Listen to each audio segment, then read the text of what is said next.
Silence raises status faster than talking. In a meeting, someone challenges your numbers, and the senior person looks at them and says nothing. The challenger keeps adding extra details, trying to sound fair, trying to look informed. The behavior is a controlled pause that forces the other person to carry the moment.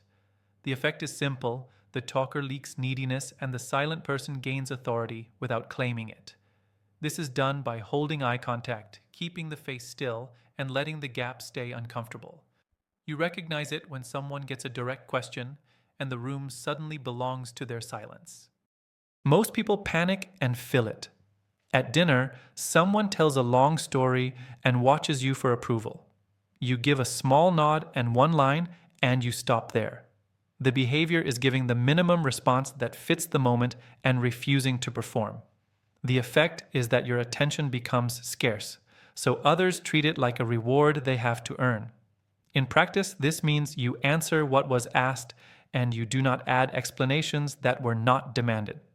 You recognize it when a person never overreacts, never overlaughs, and never gives extra validation for free. They keep you slightly unsure. In a negotiation, the other side opens with a confident offer and watches your reaction. You let them finish, you let them keep talking, and you do not interrupt. The behavior is letting the other person commit verbally before you reveal your position. The effect is that their own words lock them in, and your leverage rises because you have given them nothing to work with. This shows up when the listener stays still while the speaker starts bargaining against themselves. You recognize it when someone responds after you have already exposed your priorities and your limits. The advantage appears late, not early.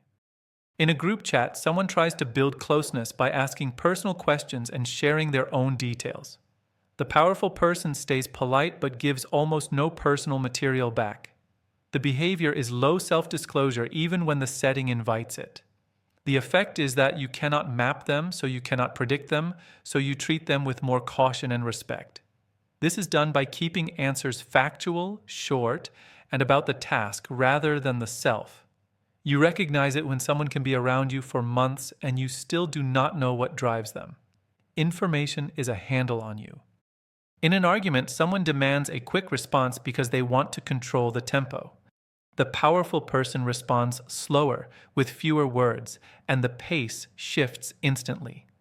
The behavior is deliberate response timing that signals you will not be rushed. The effect is that urgency collapses, and the other person's emotional momentum loses grip on the room. In practice, this means you let the pressure land, and you answer only after the heat starts to fade. You recognize it when someone never matches your speed, even when you escalate or push deadlines. Tempo control is control. In a performance review, an employee argues their case with reasons, context, and justifications. The senior person delivers a decision in one sentence and does not decorate it. The behavior is stating an outcome without giving the other person material to debate. The effect is that the conversation cannot turn into a courtroom where you are forced to defend your authority. This is done by separating explanation from decision and refusing to merge them under pressure.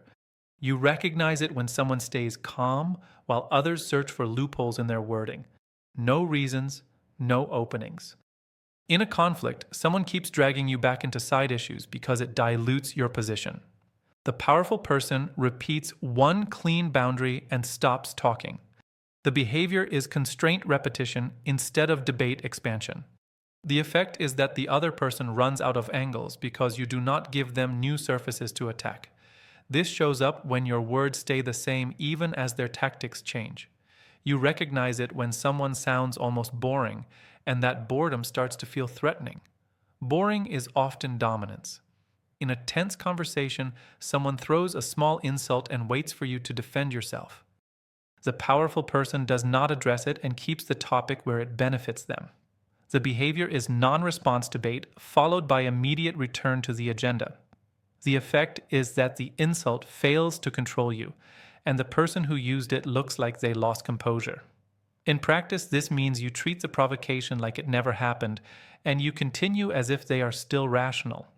You recognize it when your shot lands and nothing comes back except steady focus. They deny you the payoff. In a deal discussion, someone asks for specifics early so they can calculate your limits. The powerful person stays general, uses fewer numbers, and gives no timelines they cannot enforce. The behavior is controlled ambiguity that protects leverage.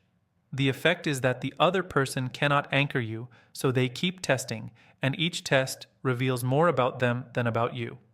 This is done by speaking in ranges, principles, and conditions rather than commitments. You recognize it when someone sounds reasonable, but you cannot pin them to anything you can use later. Clarity is a gift they withhold. After a decision lands, most people rush to smooth it over with extra words so they feel liked. The powerful person ends the exchange cleanly and stops, even if the other person looks unsettled. The behavior is removing conversational closure so the other person carries the emotional residue. The effect is that they keep thinking about you after you leave, replaying what they should have said, and that replay shifts the power balance. This shows up when someone finishes the point and offers no soft landing. You recognize it when you are left holding the silence, and you keep talking.